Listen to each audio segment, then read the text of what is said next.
Bienvenue dans la saison 2 du Monde du Livre, un podcast dédié à la littérature young adulte et new adulte. Entrez dans ma bibliothèque, je suis Mévéna et je suis ravie de vous accueillir dans mon univers. Ici, on parle de romans à travers mes recommandations, des critiques de livres, des interviews d'auteurs, mais aussi des échanges avec des lecteurs passionnés autour de débats. Alors installez-vous confortablement et plongeons ensemble dans mon monde rempli de livres.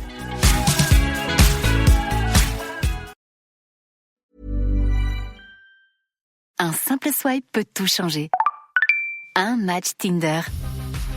Et j'ai pas seulement rencontré quelqu'un, on a aussi déniché un resto italien de folie. Et maintenant le foot, c'est devenu notre truc.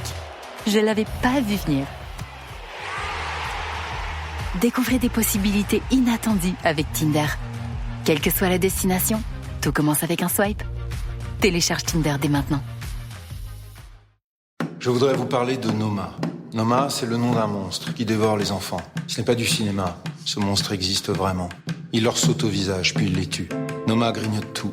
La chair, les os, l'espoir, la dignité. Et pourtant, il est tellement plus facile à soigner qu'à regarder. 10 € suffisent à sauver une vie. Pour que la maladie du Noma ne vole plus le visage des enfants. Donnez sur vaincre-noma.com. Bonjour à tous et bienvenue dans le Monde du Livre. Aujourd'hui, on se retrouve pour un épisode qui est un petit peu particulier puisque c'est un épisode bonus que j'ai réalisé avec Radio Brogenet lors de mon bénévolat. Il s'agit d'un reportage à la librairie Rendez-vous n'importe où à Pontivy. Je vous laisse avec la suite de l'épisode.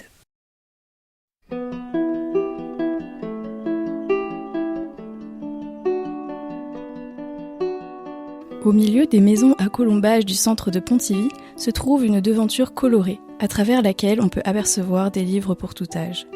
La librairie Rendez-vous n'importe où, qui a connu un incendie il y a 1 an et demi, est désormais installée dans un local provisoire dans la rue du Fil. Je suis allée à la rencontre de Laurent Escaut et Chloé Pénillot, les 2 propriétaires de la librairie.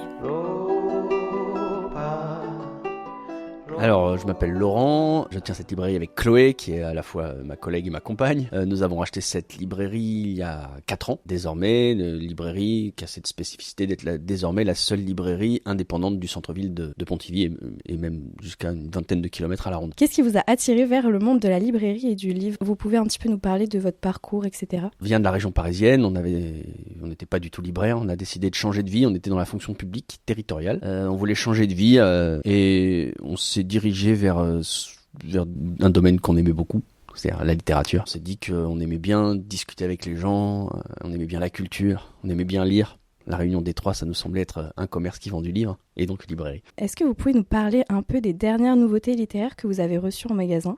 Alors oui, on peut. Alors après, on en reçoit vraiment beaucoup. Je crois qu'il y a environ 80 000 livres qui sortent par an.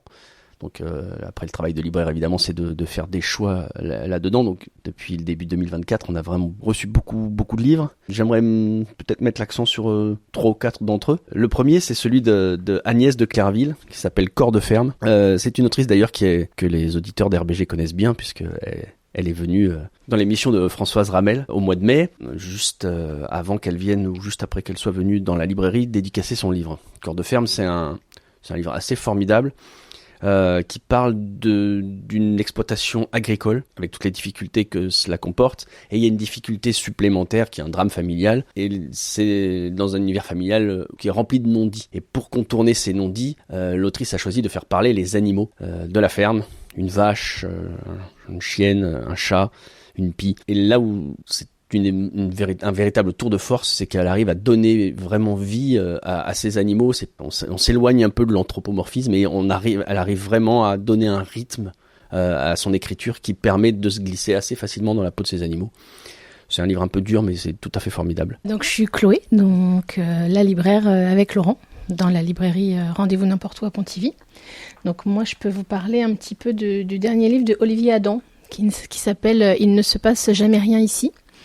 Olivier Adam, il nous a habitués à parler soit de la Bretagne, je crois qu'il est dans le coin de Saint-Malo, donc il parle souvent de la Bretagne. Il parle aussi pas mal souvent des zones périurbaines, notamment en région parisienne. Et là, il nous emmène complètement ailleurs, vu qu'on est au bord du lac d'Annecy, sur la rive que lui-même qualifie ou que moi je qualifie, je sais pas, de rive moche du lac d'Annecy, c'est-à-dire qu'il y a la rive où avec les classes plus aisées, où tout est beau et tout est propre et plutôt riche. Et puis il y a une autre rive du lac d'Annecy, où sont plutôt des classes plus populaires. Et il ne se passe jamais rien ici. C'est un roman qui pourrait être un roman policier, vu que ça commence par un meurtre en fait. Et le livre va nous conduire à interroger, donc à comprendre ce qui s'est passé et pourquoi cette jeune fille, qui était une jeune fille vraiment ancrée dans le village, a été assassinée. C'est un roman choral, donc avec plein de points de vue différents, et Olivier Adam y aborde beaucoup de sujets dont il est coutumier, le déclassement, la quête un peu de soi, de un peu savoir où trouver sa place. Enfin voilà, donc ça commence comme un roman policier, et puis ça reste quand même une critique sociale et un roman très social. C'est un très bon livre paru en avril. Donc là, je suis avec vous et je vois un livre avec une couverture jaune, avec écrit dessus Travers de porc, et 2 porcs, dont un déguisé en abeille. Qu'est-ce que vous pouvez nous dire dessus ? C'est bien ça, c'est un des livres fétiches de la librairie. C'est une petite BD. C'est peut-être le livre le plus drôle qu'on ait dans la librairie. C'est donc l'histoire de deux cochons promis à l'abattoir qui discutent philosophie et métaphysique. C'est très ironique, très drôle. Et ouais, c'est un de nos livres préférés. C'est notre pépite, je crois. C'est pas un livre, c'est pas une nouveauté qui est arrivée dans les 6 derniers mois. C'est un livre qu'on a tout le temps en librairie, quasiment. Et c'est ça, sous couvert d'humour, ça parle de métaphysique et du sens de la vie. Est-ce qu'il y a d'autres livres dont vous aimeriez nous parler ? Oui, je vais finir par, je vais pas être très original, mais c'est l'adaptation du roman de Cormac McCarthy, La Route, par Manu Larsenet en bande dessinée. Alors c'est un livre post-apocalyptique extrêmement sombre, et Manu Larsenet qui depuis quelques années a fait son coming out noir, si je puis dire, puisqu'il a même fait des BD là-dessus sur son état dépressif. Et je crois que là, il laisse aller toute sa noirceur pour donner corps et image à ce formidable roman. Et c'est une adaptation incroyablement réussie au niveau graphique. C'est vraiment une pépite. Mais je crois que les lecteurs ne s'y trompent pas, parce qu'il est quand même très très acheté partout en France. Donc un autre livre aussi de ce début d'année, ça s'appelle Cathy, de Michael McDowell. Les éditions Toussaint Louverture, qui sont coutumiers de faire de l'objet livre vraiment très joli, avaient sorti il y a 2 ans une série de livres de ce même auteur qui s'appelait Blackwater, qui s'est arraché, on va dire, partout en France, et ont décidé de publier l'entièreté de l'œuvre, enfin, peut-être pas l'entièreté, mais une grande partie de l'œuvre de cet auteur américain qui a écrit dans les années 80, qui a collaboré avec Stephen King, qui a collaboré avec Tim Burton et qui n'avait pas traduit en français. Et le dernier qu'ils viennent de publier, là, qui s'appelle Cathy, c'est à la fois très drôle et très sombre. L'éditeur le dit que c'est à mi-chemin entre les romans victoriens de Jane Austen et puis Stephen King. Et on est un peu là-dedans, ça se passe aux États-Unis au début du XXe siècle. Et on va suivre deux jeunes filles que tout oppose, qui se lancent à la poursuite d'un héritage en fait. Et donc on est à la fois dans du roman victorien ou du roman un peu Dickens, parce que c'est vraiment les bas-fonds. On est dans un roman ambiance 19e, début 20e, matinée de scènes horrifiques absolument délicieuses, avec des psychopathes qui tuent tout le monde à coups de marteau. C'est à la fois très drôle et très romanesque. Donc vous nous avez un peu parlé du fait que ce livre était très beau. Est-ce que vous pouvez nous décrire un petit peu la couverture ? Donc les éditions Monsieur Toussaint Louverture rééditent donc l'œuvre de Michael McDowell avec des couvertures très travaillées, beaucoup de dorures, très gothiques, et donc qui fonctionnent très bien. Là, la couverture est dorée, noir et rouge. Et ils font des très beaux objets livres tout en ayant des coûts contenus. Donc ce qui fait aussi leur succès, notamment avec un format poche, mais qui en font quand même un beau livre. C'est ce qui fait leur succès, c'est que c'est du très joli poche. Et donc, est-ce qu'il y a un livre particulier parmi les nouveautés qui suscitent beaucoup l'intérêt de la part des clients ? Ce qui suscite beaucoup l'intérêt de la part des clients, là, dans les semaines qui viennent de s'écouler, c'est La fileuse de verre de Tracy Chevalier, qui avait écrit La jeune fille à la perle, qui avait eu un très grand succès. La brodeuse de Winchester également, et qui reprend un peu son univers, qui est de la grande œuvre romanesque dans un contexte historique. Un simple swipe peut tout changer. Un match Tinder. Et j'ai pas seulement rencontré quelqu'un, on a aussi déniché un resto italien de folie. Et maintenant, le foot, c'est devenu notre truc. Je l'avais pas vu venir. Découvrez des possibilités inattendues avec Tinder. Quelle que soit la destination, tout commence avec un swipe. Télécharge Tinder dès maintenant. Et donc c'est vrai que c'est un livre qu'on vend beaucoup en ce début d'été. Oui, depuis le début de l'année, celui qui marche, les deux qui marchent vraiment. Mais je voudrais mettre un zoom particulier sur Les yeux de Mona de Thomas Schlesser, qui est un livre qui s'est arraché, dont les droits se sont arrachés partout dans le monde, parce que le principe est de nous montrer une histoire de la peinture à travers une œuvre romanesque. C'est l'histoire d'une petite fille qui est en train de perdre la vue. Les parents veulent qu'elle se fasse soigner, qu'elle aille voir un docteur spécialiste, et les parents confient au grand-père le soin de l'amener chez ce spécialiste. Or, le grand-père, lui, il pense que c'est irrémédiable le fait qu'elle perde la vue et qu'il faut qu'elle emmagasine les beautés du monde. Et donc, pendant les 52 semaines dans lesquelles elle doit avoir ce spécialiste, une fois par semaine, il l'amène dans un musée et ils décrivent un tableau. Le livre est lui-même particulièrement bien fabriqué puisque la jaquette dépliable reproduit ces 52 tableaux qui sont divisés en 3 musées, le musée du Louvre, le musée d'Orsay et Beaubourg, qui permet de remonter chronologiquement l'histoire de la peinture, du classique aux impressionnistes jusqu'à l'art contemporain. C'est très, très bien vendu et on comprend assez facilement pourquoi quand on voit la fabrication du livre. Je suis toujours à Pontivy en compagnie de Laurent et Chloé, les deux propriétaires de la librairie Rendez-vous n'importe où, qui nous parlent des nouveautés littéraires de l'année 2024.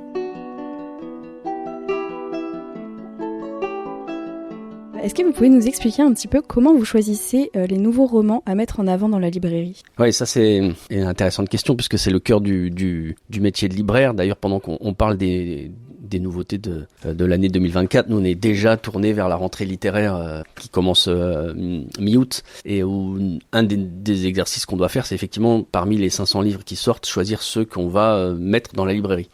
Sachant que pour la plupart, on les lira pas avant. Donc c'est une savante équation entre l'éditeur, l'auteur, la présentation qui nous en est faite et parfois effectivement les lectures qu'on peut en avoir quand on a des épreuves avant. On choisit avec 2 sensibilités particulières. La première, c'est ce qui nous plaît nous. C'est un peu aussi la spécificité de la librairie indépendante, c'est-à-dire qu'on fait beaucoup de conseils par rapport à une grande surface, donc il faut qu'on choisisse des livres qui nous plaisent, qu'on peut porter, qui nous intéressent et qu'on pense qu'à travers la passion qu'on en a, on peut la rendre contagieuse et plaire aux clients et aux lecteurs. Et le deuxième, c'est même quand nous, ça nous plaît moins, on peut penser qu'on a une clientèle pour. Par exemple, je vais donner un exemple, mais si si nous, par exemple, on n'aimait pas particulièrement la lecture, les œuvres qui parlent des policiers, par exemple, c'est faux, on aime bien lire des policiers. Mais imaginons on n'aime pas lire des policiers, eh bien on s'attarderait quand même à choisir les policiers qui pourraient plaire à des clients dont on sait qu'ils aiment les policiers, et donc à choisir dans ce thème-là les livres qui seraient les plus à même de leur plaire. Voilà comment on les choisit. Quels genres de livres sont les plus populaires parmi les nouveautés de cette année ? Est-ce qu'il y a un genre en particulier qui ressort ? Bon, il y a un genre dont tout le monde parle en ce moment, il y a un genre qui a explosé ces 2 dernières années, qui avant n'existait quasi pas, c'est ce qu'on appelle la new romance, qui a un intérêt littéraire relativement faible, mais qui a un immense avantage, c'est qu'il permet à plein de lycéens, de lycéennes essentiellement d'ailleurs, lycéennes et jeunes femmes, de rentrer dans la librairie. Et je vous assure, quand on est libraire, voir des jeunes dans une librairie, il y a quand même pas grand-chose de plus satisfaisant. C'est assez marrant comme phénomène parce qu'elles rentrent souvent en groupe et elles discutent autour de ça et ça crée une espèce d'émulation autour d'un objet qui est un livre. Je pense que pour n'importe quel libraire, c'est quand même une vraie satisfaction. Exactement comme il y a quelques années, je pense, ce qu'avait fait le manga. C'est-à-dire qu'il avait attiré du très jeune et des jeunes publics qui lisaient plus ou peu, ou qui étaient éloignés du monde du livre et de la lecture, et tout d'un coup, on voyait ces jeunes passionnés autour des One Piece, autour des Naruto, Et je pense que le même phénomène, alors pour des gens un peu plus âgés et plus des filles cette fois, mais c'est exactement le même phénomène qu'on retrouve autour de la new romance. Est-ce qu'il y a des auteurs émergents dont vous recommandez particulièrement les œuvres récentes ? Donc c'est vrai qu'on essaye d'être attentif aux primo-romanciers, on va dire, parce que c'est quelque part l'avenir. Alors c'est pas toujours facile justement de les choisir en amont parce que, comme disait Laurent, on les a pas lus au moment où on les commande, donc des fois on se trompe et puis des fois on se trompe pas forcément. Et c'est vrai que donc il y a toute une, il y a eu des livres formidables de premiers romans depuis janvier. Laurent a beaucoup recommandé Du même bois de Marion Fayolle, par exemple, qui est un livre qui a bien marché, qui parle du monde rural, qui parle et de la transmission. Et puis moi j'aime bien une autrice qui va publier son deuxième roman à la rentrée, mais qui avait déjà publié le premier, qui s'appelle Maud Ventura, qui écrit des romans un peu ironiques, qui avait écrit un livre qui s'appelait Mon mari, qui va publier en septembre ou en août, je ne sais plus, un livre qui s'appelle Célèbre, et c'est des romans souvent ironiques, un peu qui parlent de la folie.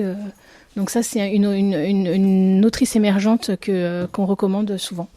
Et c'est vrai que certains éditeurs essayent de faire des mises en avant à chaque rentrée littéraire en janvier ou en septembre de nouveaux auteurs en attirant notre attention sur le fait que potentiellement ça peut devenir des auteurs à suivre. Est-ce que vous pouvez nous parler d'un livre récemment sorti qui, selon vous, mériterait plus d'attention ou d'un coup de cœur que vous avez eu ?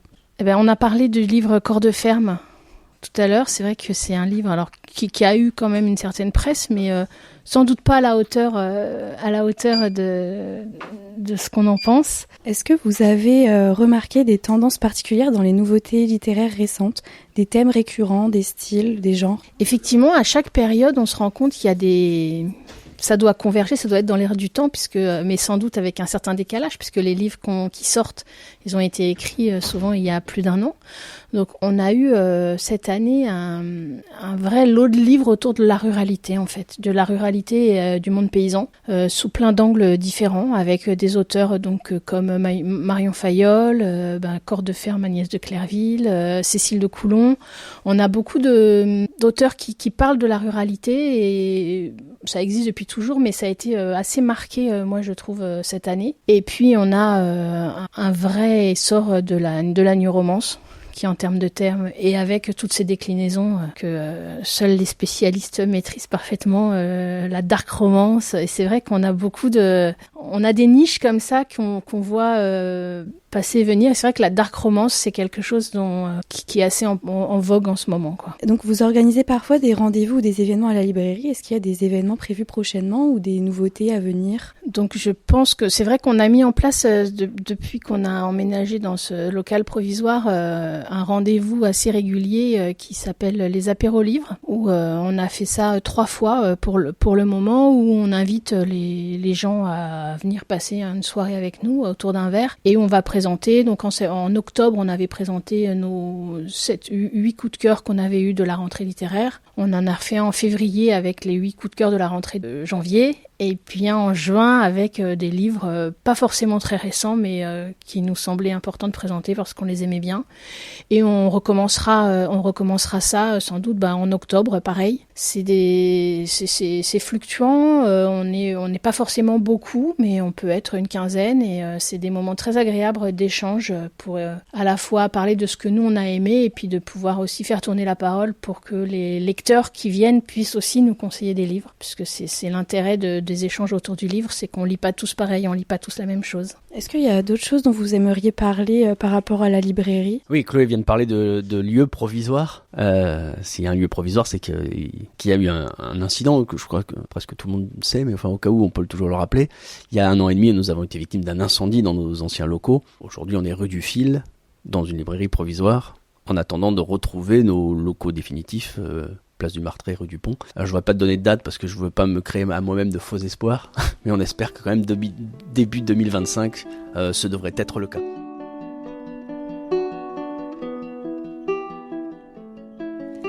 Et c'est ainsi que s'achève notre visite chez Rendez-vous n'importe où Laurent Escaut et Chloé Péniaud nous ont fait découvrir les nouveautés littéraires de 2024. Si vous passez par la rue du Fil à Pontivy, n'hésitez pas à pousser les portes de leur librairie pour découvrir les trésors qu'ils ont à offrir. Merci à Laurent et Chloé pour leur accueil chaleureux, et à vous, chères auditrices et auditeurs, pour votre écoute.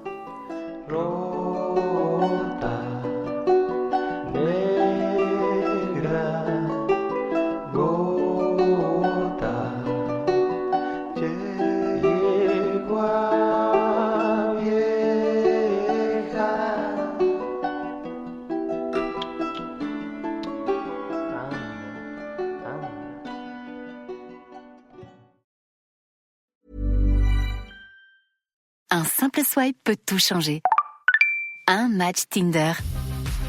Et j'ai pas seulement rencontré quelqu'un, on a aussi déniché un resto italien de folie. Et maintenant le foot, c'est devenu notre truc. Je l'avais pas vu venir. Découvrez des possibilités inattendues avec Tinder. Quelle que soit la destination, tout commence avec un swipe. Télécharge Tinder dès maintenant.